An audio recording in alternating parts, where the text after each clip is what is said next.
Okay, sounds good. I see some thumbs up. And a quick poll here. Just want to see how many of you guys are already working remotely and want to gather some information on what you guys want to learn from this talk and what you want to get out of this. So feel free to start participating. And in general, we will be, wow, people are replying remote. That's great. We will be also collecting the questions in this in the chat messages and as we go. And then from here, I'll have some Q&A time in the end to answer the questions. Great. I can see that more people are remote than local in the office. And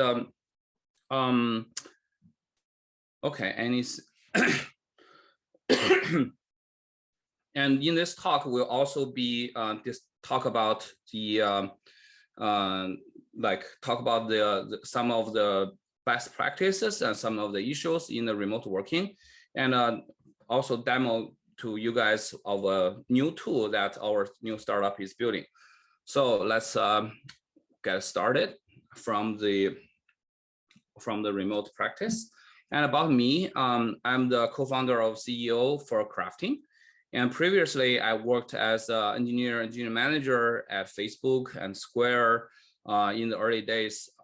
And I was also the co-founder CTO of Lime, the scooter company, a while ago. So I have plenty of experience in working with engineers in various different team settings. And in different team settings, we have remote engineers, we have local teams, and we have generally we have startup teams, and we have the more established company. And a lot of the things we discussed today are drawn from the experience I had earlier with the different companies, and hope there will be something useful to you guys. And the outline of this talk is that we'll basically discuss some of the basic things in the remote engineering current status, and also the challenges and best practices in there, and talk about a new trend of cloud-based dev environment in the end, followed by the Q&A. So remote engineering, from the chat message, seems like everyone is loving that.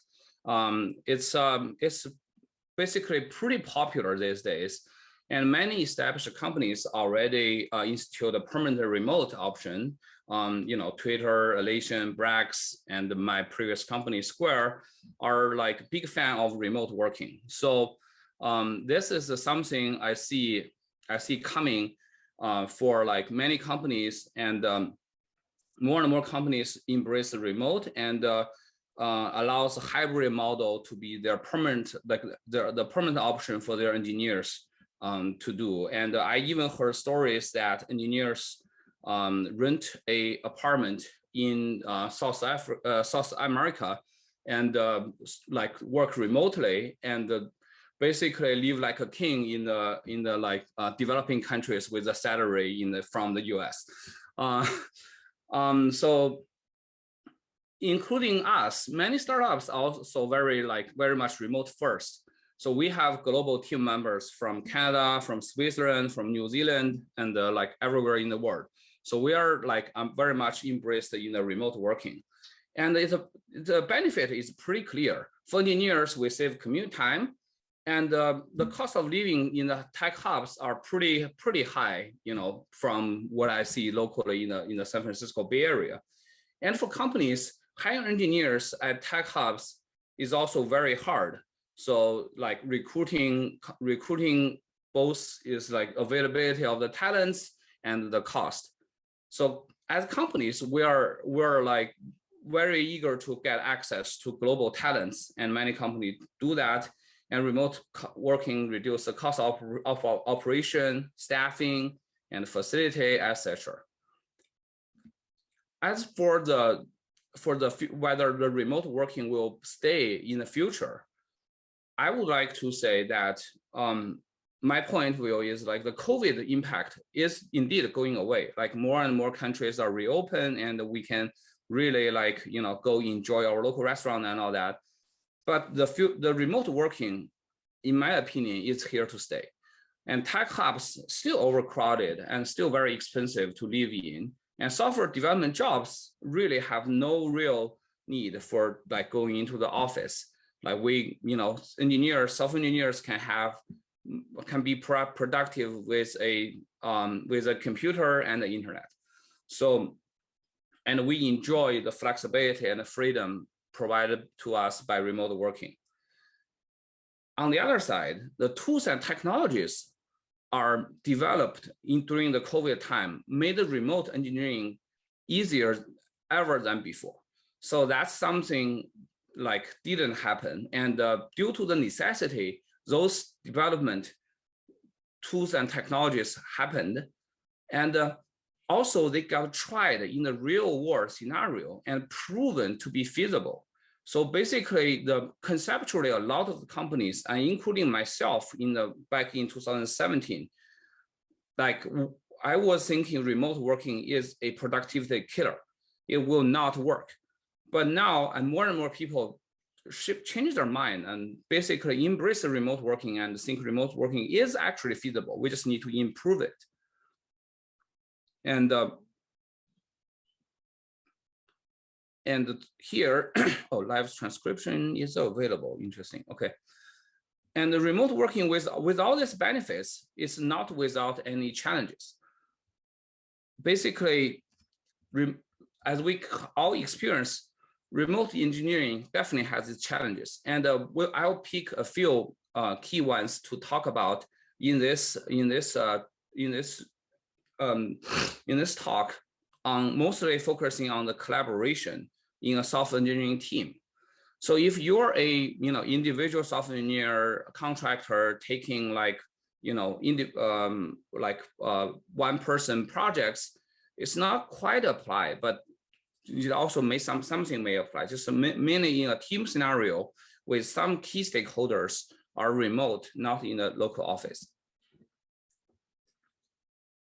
So to understand the challenges, we need to know first, like what's the difference remote, right? So in the office, we also work with our computers. We also connect online and everything. Like what's really different about remote working? The obvious ones is that we use different communication tools and methods. Instead of going into a conference room or like, drop by some other people's desk to like chat and ask questions, now everything is happening in Zoom and or other like, video chat or Slack messages or something. So communication tools and methods are definitely changed in a remote working scenario. Another obvious one is the working hours and schedules for everyone. So a global team will have like everyone in probably different time zone and following different schedules.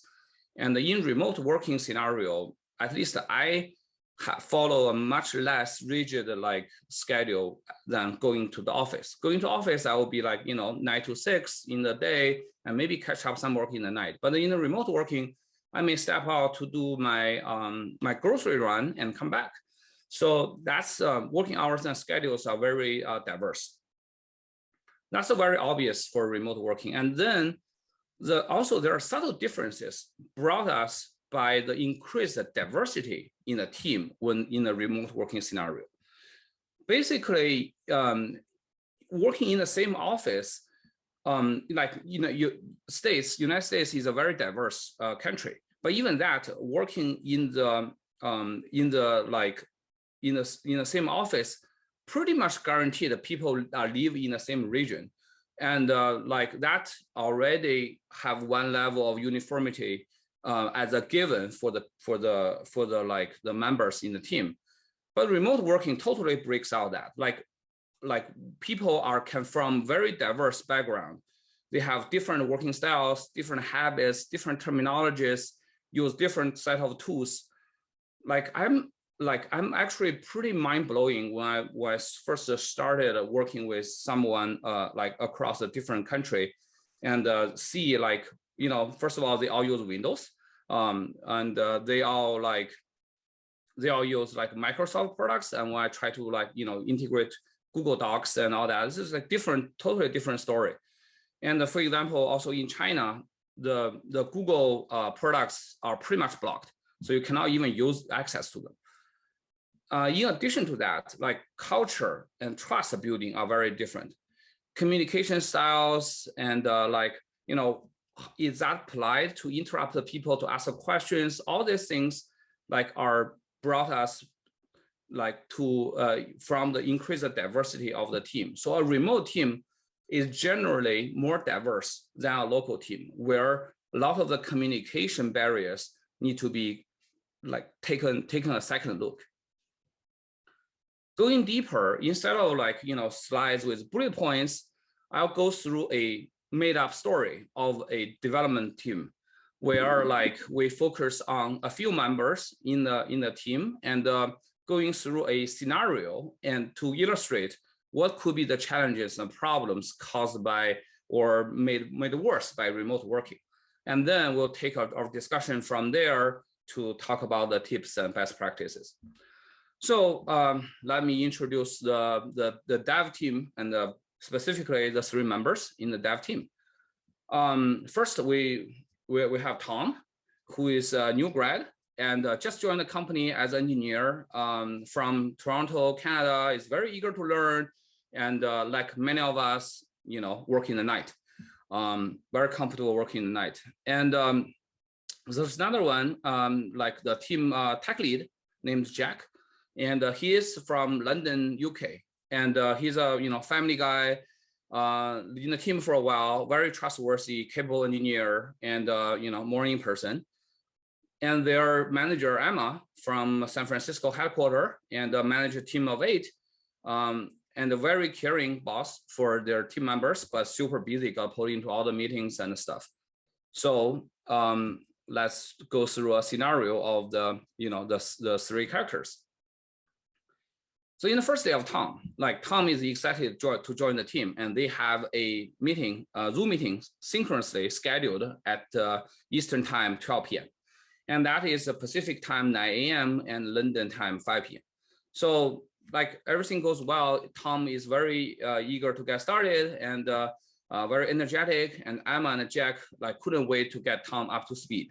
So Emma like welcomes Tom and basically send a lot of documents and the information to Tom for his like ramp up. Jack here is like, again, eager to show Tom all the code base, set up docs, wiki, and like, you know, opens arm for Tom to ask questions and all that. So all very good start. But like, unfortunately, the time Eastern 12 p.m. is the only time these 3 can like basically meet synchronously. After that, like most of the conversation I showed in the following slides are happening on the Slack. So Tom starts onboarding and like try to get things up, but he realized some of the things he need to set up, some of the README from some of the code base is super long. It's riddled with a lot of information, commands they have to follow, install certain packages and all that.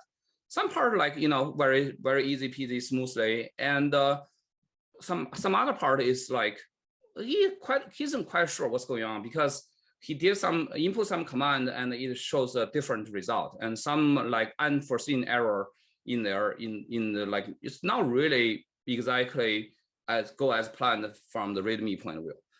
So he tried to ask for help, but at that moment, you know, it's already off hours for Jack. He is no longer reachable and going back to his family. And Emma constantly is in a meeting and hard to like get respond to Tom's request. So Tom has to basically wait and wait until next morning, and finally wait Jack to come online and confirm their documentation has a problem. And you know, he's very kind and you know, helping and basically propose a workaround. and say, hey, you're familiar with Docker, right? So we'll switch to a Docker practice and we do this. Tom, of course, said, sure, let me try. However, actually, he's not so sure. He has used the Docker. He's, he called himself familiar with Docker because he used the Docker like a couple of times. But what Jack is referring to is how to really set up a Docker image, running that on his laptop and everything. Which Tom has never done. And but he doesn't want to look inexperienced in front of his tech lead. Like many of us, first joining a company, joining a new team, want to have a good impression, basically show a good impression to people. But that actually cost him later. So the next day, Tom spent a lot of time trying to understand what's going on, filling the gaps by himself, and eager to learn, and finally have dealt with this issue. But one issue after another, he was running another one and spent out debugging and trying to grab Jack's help. In the end, after debugging a lot of things, still quite a bit of things not really working. It's already midnight. He's a late nighter. Second day, when he gets up to work in the office, it's already 11 a.m. And to Jack's time, it's 4 p.m. So Jack has very little time left to help Tom, and Jack cannot reproduce the issue, but he remembers Amy used to have that problem, and he wished he wrote that solution down when he solved that problem in the first place. But still, Jack is a helpful guy. He suggests a few alternatives for Tom to try, and send him up several Slack messages and some instructions and all that. Tom is being the eager new grad. Yeah, I'll give a shot. Then after several back and forth, a week later, Jack asked, hey, Tom, you should have everything set up already, yeah? And let me give you some simple tasks to get started. You must have read this IMA doc that sent you to on the first day, right? So so here's a ramp-up task. Tom's like, oh, okay, sounds good. Even though internally he's like, I'm not quite sure I got everything set up. They're mostly fine. I got things checked, but here and there is not quite expected, as described in the docs. I don't know whether everything is right. And I haven't really got a chance to look at the doc because I spent so much time in trying to, set everything up. But without having the risk of sounding, unable, so I just say, sounds good. And when taking a look at the task description, it says, oh, wow, it's very abstract. It's just 2 lines with what need to be done in plain English, and with some terminology I don't understand. And maybe I should look them up in Emma's documents and see whether it makes sense to me. So then Tom goes back in and trying to dig for the terminology answers. And then another week, flies by when Emma start asking questions like, hey, how's the new grad doing? How is he up to speed? Jack is, recognize the new grad. It's he's very productive, working very hard, but doesn't seem to be very productive, because the first task he has sent him a week ago, but haven't heard back. I mean, Tom, meanwhile, is basically struggling, trying to get his first task working. On Emma's hand, that's another low performer. We should really improve our recruiting. So it started forming a opinion. And later on, Emma got unfortunately pulled up into an urgent meeting and cannot go to the one-on-one. Basically, he sent Tom a message, hey, I cannot go, and I cannot go to the one-on-one with you this time. And Tom even feel relieved because he still hasn't get a chance to finish his first task, even though he worked really hard and made some progress. So after hearing all this, you must have already felt there are problems in this team. As a result, Emma and Jack will feel Tom as a low performer and probably won't trust Tom with important tasks. And Tom, on the other hand, feels lonely and unsupported working in this team. because he's the only engineer in Toronto and cannot get enough help. In this story, every one of them have things they can do better. We'll cover that next. And we'll quickly talk about first summarize the challenges we have seen so far. Yeah, this is a sad story. I agree from the chat. So, sorry, let me go back. Basically, in a remote working scenario, it's like lack of a casual communication chances. When you work with someone in the office, you run into your teammates in the morning, you typically ask, oh, hey, what's up? How's everything going? That is completely missing in the remote working.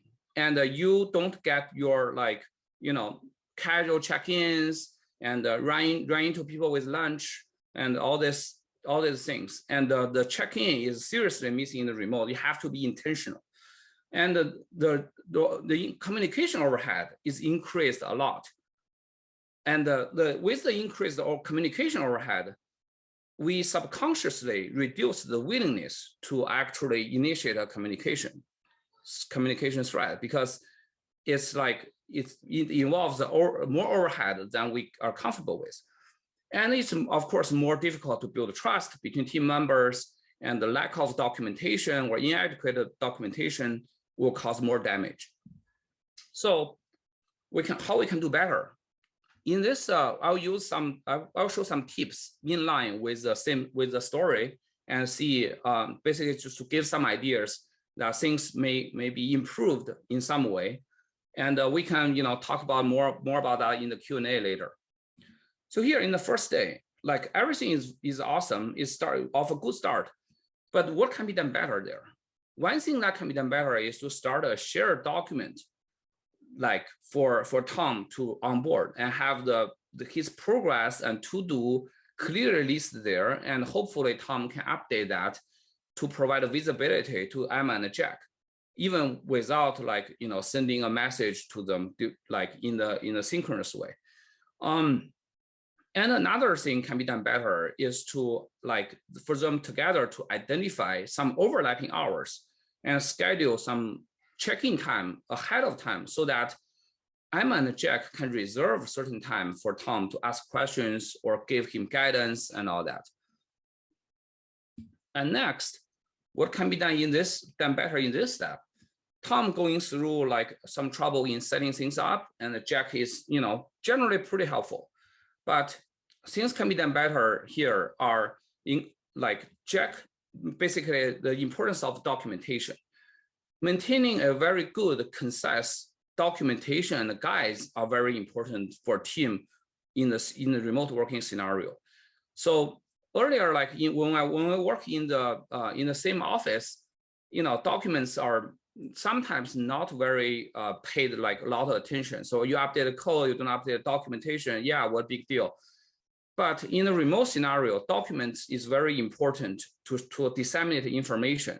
So it takes extra effort to maintain documentation, and the guides are more important in a remote scenario. And he should not assume Tom knows a certain thing.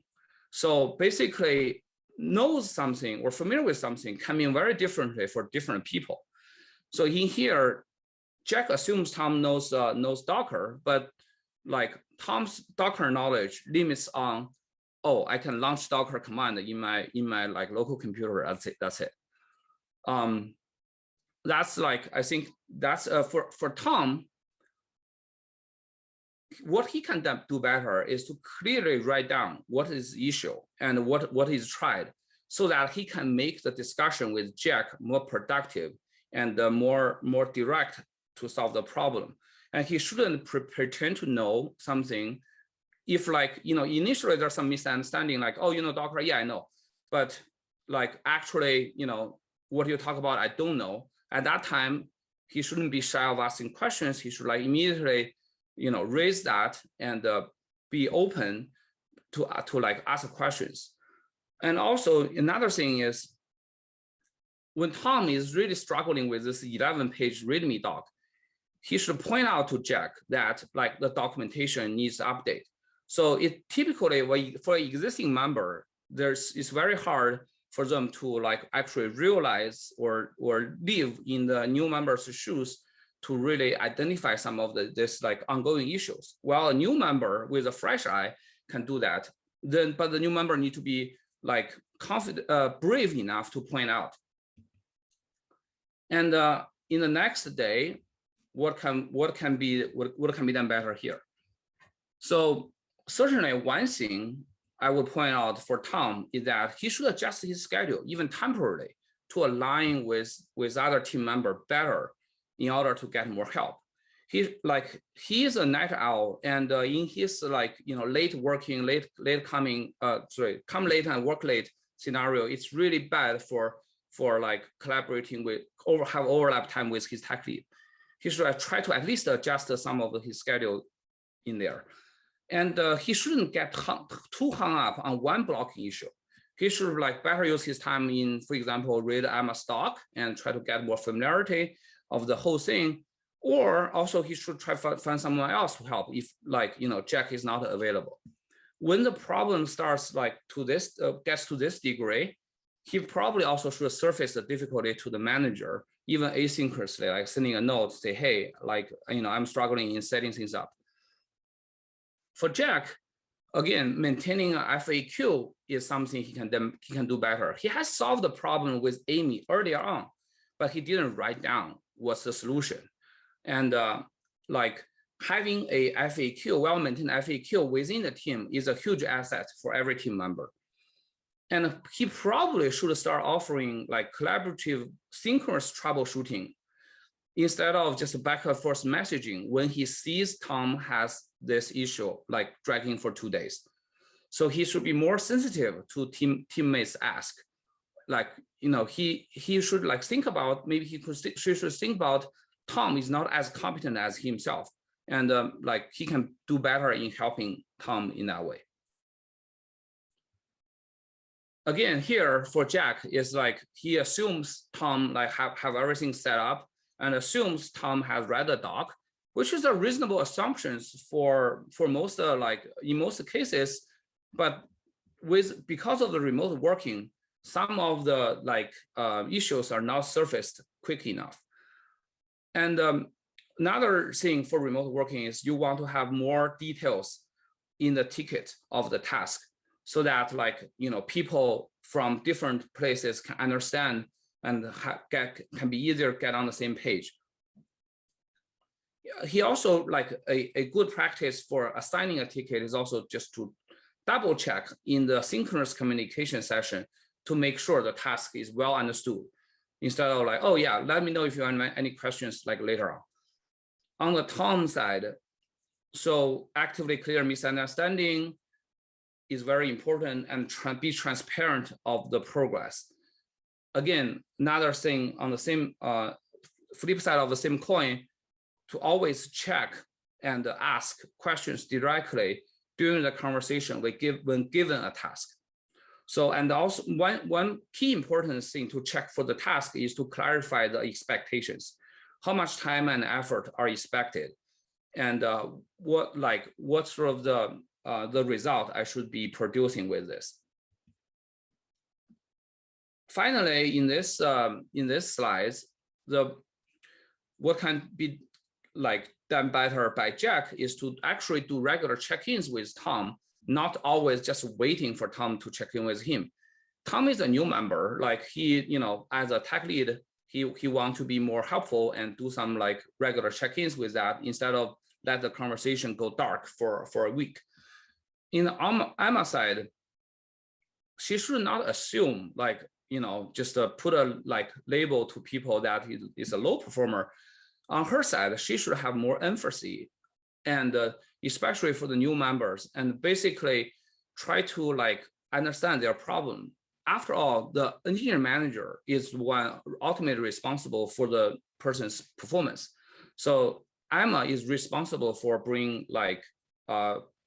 Tom up to speed. And she should be very careful in canceling one-on-one, at least providing an alternative time, because newcomers may not be very like outgoing in proposing time, like, try to respect like managers' time and all that. And on the Tom side, open line of communication with a manager is super crucial. Basically, in many of the difficult scenarios, the manager is often the most reliable asset to get support if one person is in trouble. So with all this, like, best practice tips, we can see that in a remote working scenario, the communication is really the key. The first thing is we need to recognize that like the difference in communication for the remote working scenario is less casual, less natural, and sometimes it will be awkward. And and often, sending a message doesn't mean you get a response right away. It could have a long turnaround. Similarly, building a habit to improve each communication session is important in the remote working, because of the high cost of initiate a new session. Focusing on improving the thoroughness of each existing session can often yield a good result. So just tag along with another thing.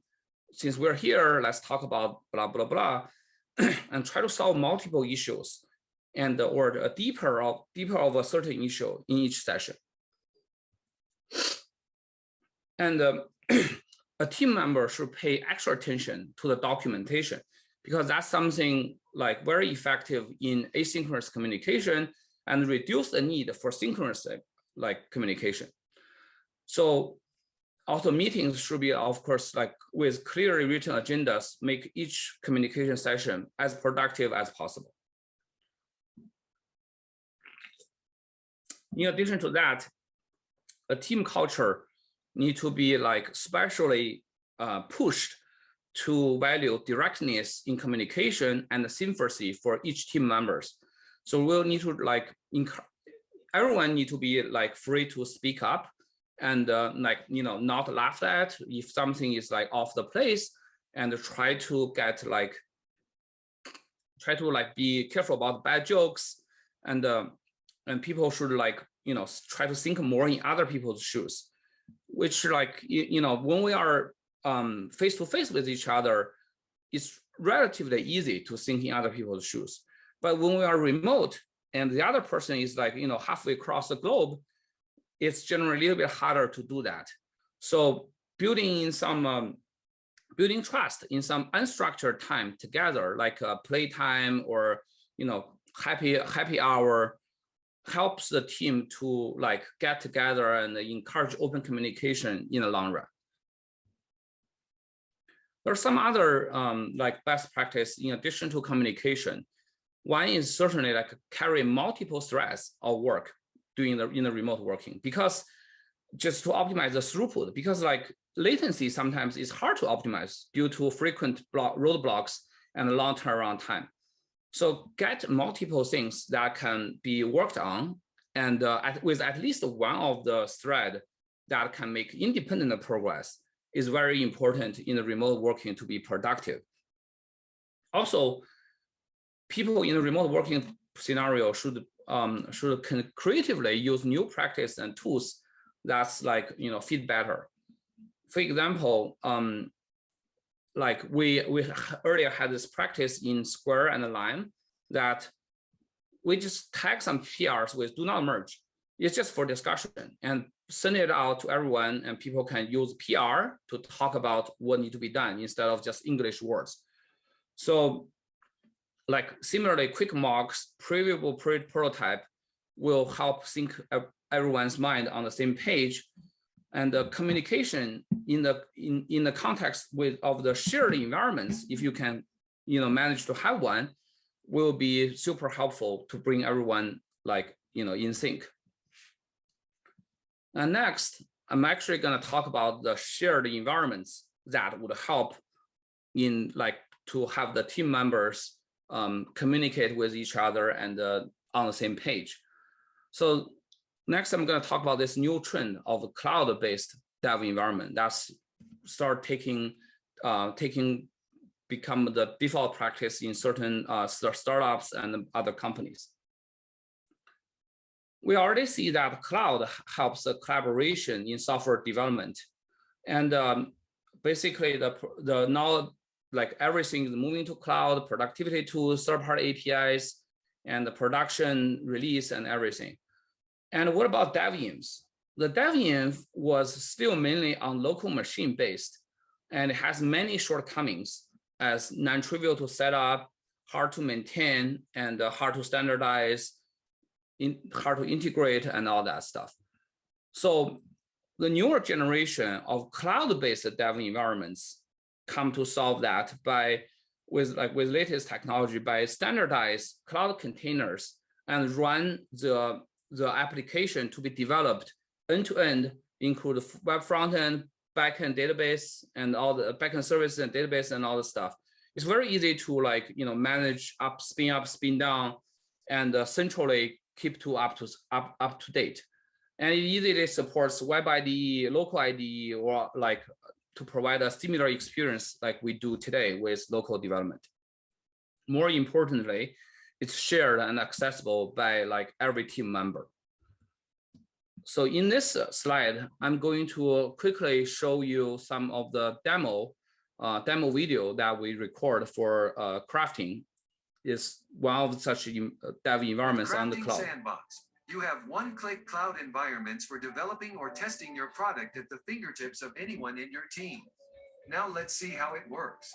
From our web console, you can just one-click to launch a sandbox with all the services you have in your app. In this demo, we are using an app with 4 services and 3 dependencies. As you can see on the screen, the 4 services include a front-end in JavaScript, an API server in Rails, a backend server in Go, and a Sidekick job runner. They are supported by the 3 dependencies, MySQL, Redis, and MongoDB. Now we just click Launch. A new sandbox is created and the services are being set up by the system.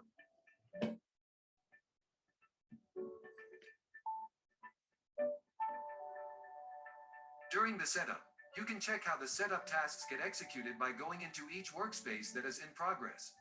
It typically involves provisioning the container, setting up the file system, checking out code, building, and launching the service process, which is fully customizable by you.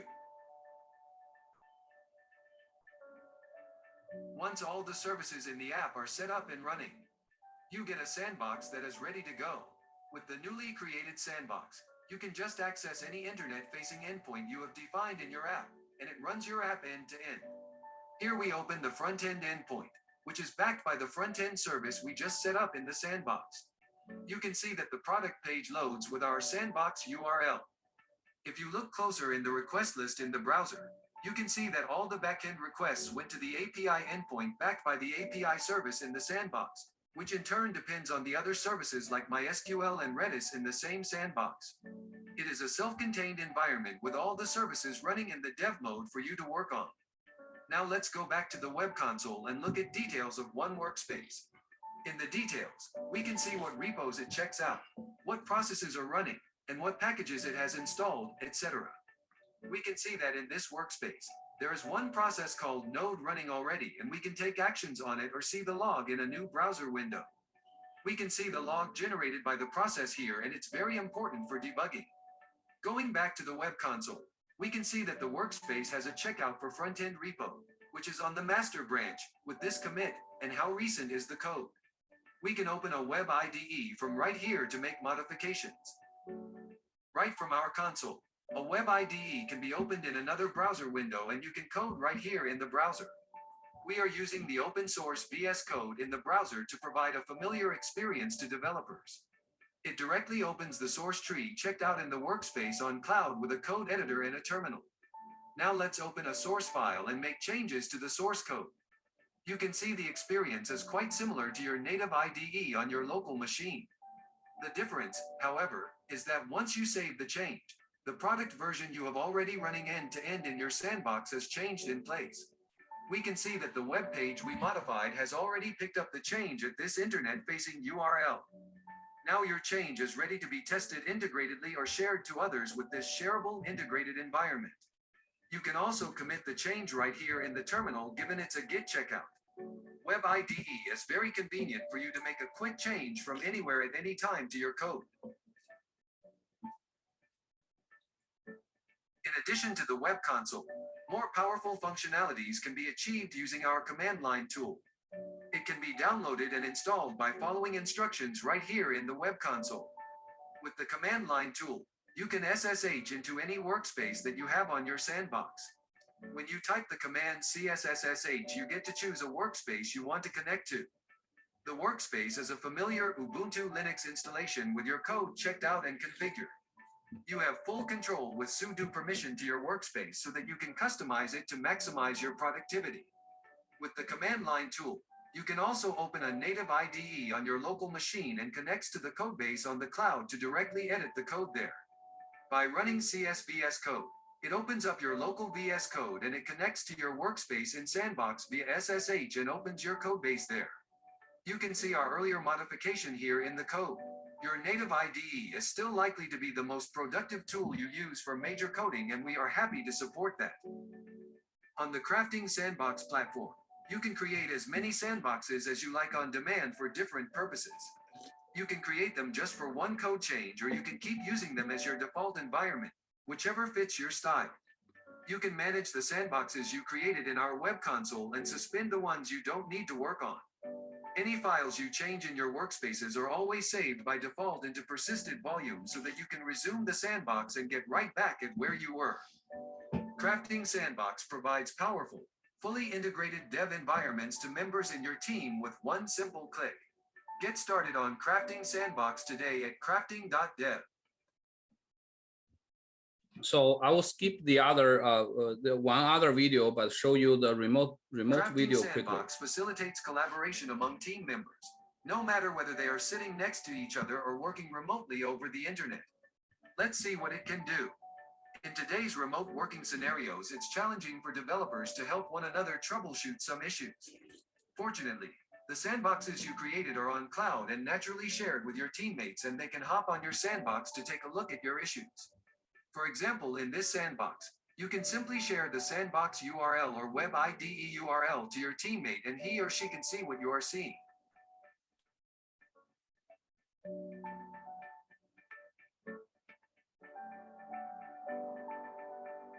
So this is in the Firefox and the When you make Chrome. a code change here, they are able to see it right away in their code editor, and they can also make changes to show how it is done.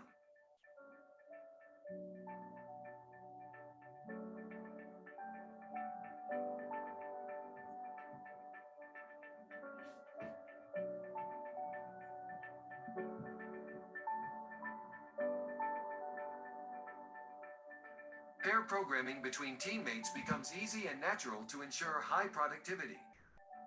During code review, sometimes it's not straightforward to see what effect the change would have, just from the code change itself. The reviewers now can leverage a sandbox to see the code live, so that they can make better judgments.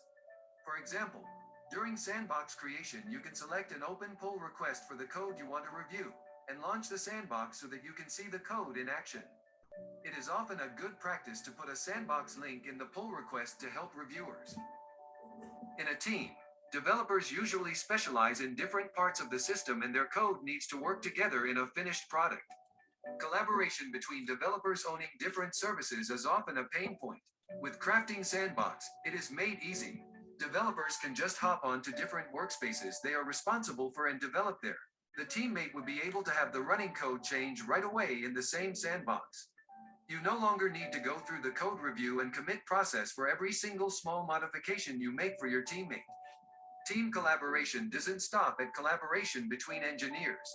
It also means collaboration between engineers and cross-functional people like product managers, designers, even marketing and sales. Crafting Sandbox can be used for cross-functional collaboration in several ways. Firstly, it's a very effective communication tool for letting product managers and designers review the prototype made by engineers for brainstorming. Product managers and designers don't need to wait for the engineer to commit the thoroughly reviewed and well-tested code and then point out the flow has mistakes. Now they can work together in a sandbox for immediate modification and instant feedback. In addition, Engineers can build sandboxes with special configuration and data for marketing and sales to demo to partners or customers. They no longer need to create a separate deployment in production or riddle the production code with random feature flags just for a demo. If needed, the code in the sandbox can also be changed by engineers remotely during a live demo to fit what customers want. With remote working being more and more popular nowadays, the cloud-based dev environments provided by Crafting Sandbox become critical for your team's productivity. Get started. Okay, yeah. Thanks for watching the demo videos, and clearly the cloud dev environment can help like in many ways. Specifically, for example, onboarding our new team member Tom here will be much easier if he can spin up a dev environment in one click with everything working. Obviously, like previewing, remote debugging, and share your progress that's mentioned in the video. Now, with those information covered in this talk, I would like to basically have start the Q&A, and we can have more discussions in there.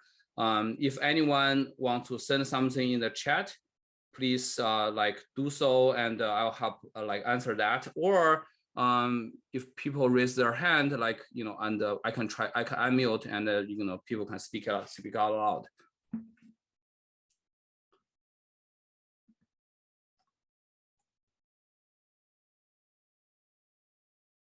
Okay, I see.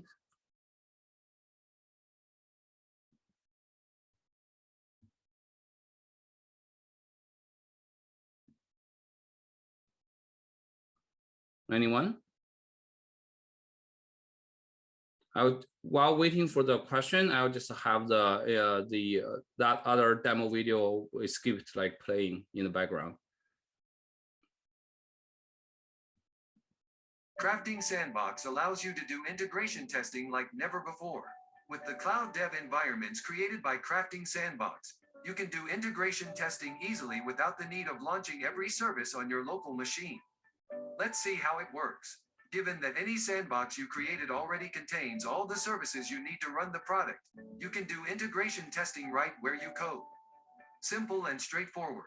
If you want to create a new sandbox to do integration testing specifically for a branch of code or someone's pull request, you can conveniently create a new sandbox for that purpose too. For example, for our multi-service app, in the sandbox creation step, you can choose the code branch to use in the workspace for each service and each code repo. This step is made easy by our GitHub integration so that you can simply select the branch or open pull request from the list. For example, here, we are selecting a recently pushed branch for the API service. Now let's launch the sandbox and start our testing.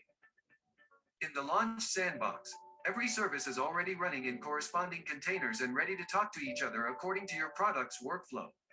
Here we can send requests to the endpoints of the sandbox to run things end to end. As we can see, the front end loads in our sandbox URL and the backend requests are sent through the API endpoints also with the sandbox URL.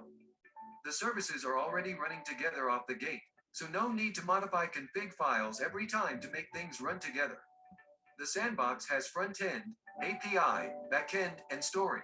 Basically a self-contained environment for you to run integration, so that you Okay, I'll stop the video for the sake of the time, and I'll hang around for a few more minutes and see if anyone has questions or discussions. And thanks everyone for listening. Have a good night or day or morning. Okay, so there's one person mentioned, sorry, let me increase that. What some tools find helpful in remote work besides Slack you have mentioned? I would say the tools are mostly collaboration tools. For example, just the regular stuff like Asana, for task management, some people use Jira, and particularly I find in the collaboration tool arena, I find Notion. is very like basically useful for like collaboration, and because Notion gives the flexibility for people to like edit and like quick, it's very quick and you know and easy to use.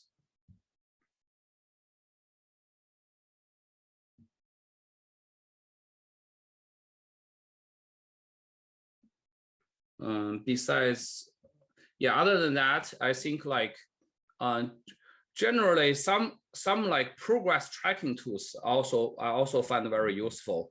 So the like, you know, basically that like naturally put in the regular check-ins with team and help the team member to get in sync on certain things. And CDEL has a question, and how do you handle security? I believe that is for the shared dev environment, right? So yes, okay. So obviously we take like we take very seriously about the security, and people need to log in to their basically to their like organization, and the access is limited to their own code bases. And we also for like very security sensitive people, we do self-hosting. So we support people to do like, you know, host the crafting in their crafting sandbox system in their cloud, and basically under like behind a firewall or something. So they are like, if they are very sensitive about their code base, you know, we allow them to do that. But meanwhile, we ourselves are like up to the highest security standard, say SOC 2 Type 2, we have, you know, passed the audit. So we're you know, very heavy on security as well. Another from Kong, how can you work and learn new software while working remotely for someone who has less programming skills? So learning how to use the software, the best way is to learn from basically from like basically an existing user and a skilled user. So I would recommend to like find a teammate that like who is familiar with the software or tool, that like, you know, try to follow and copy the practice first. So it may or may not be like relevant to programming, but in a remote working scenario, especially for new people into a team, I strongly recommend do a few pair programming session, so that like, you know, the team's practice get more like you're more familiar with the team's practice, and you're like basically pick up like quickly of the little bit like, you know, just tips and like habits from existing team member. Another one, for non-native speaker of English, how can one cope with differences in communication style in a remote environment? You know, as you can see, I'm not a native speaker of English, and like that's something like I think it's hard to work with in a team environment if you don't speak the same language. I would say like you can start by establish some rapport with some team members who are like, you know, have more free time and have more sort of like willingness to help you and easier to build bond, so that you sort of have a conversation partner, and then learn from that partner to like be familiar with the whole team style, and then you build a like sort of friendship along with your teammate. Like that again, the actual how to implement that varies like scenario by scenario, but you know, finding someone like to establish a closer relationship than just like, you know, barely know each other teammate is important.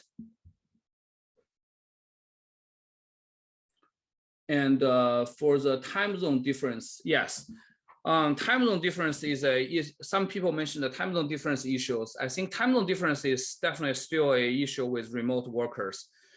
like the way like we as an organization, as our company try to deal with that is to give people more things to optimize for the bandwidth, for the throughput, instead of for the just a turnaround or for of a single task.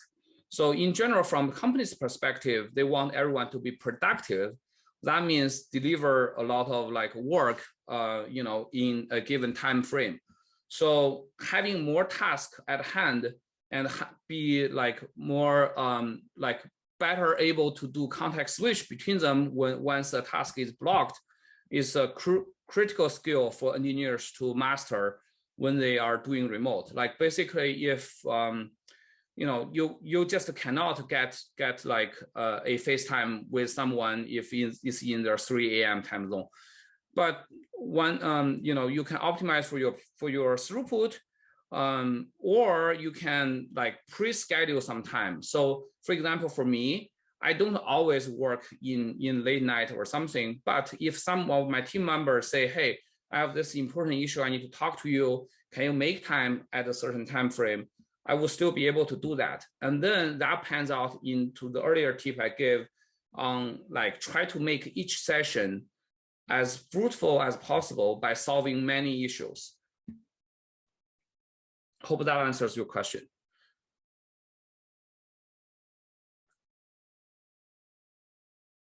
Okay, thanks for attending, and I think the recording will be made available by the organization, and thanks for the Codementor organization to set up this talk, giving me the opportunity to share some of the tips, and have a good day.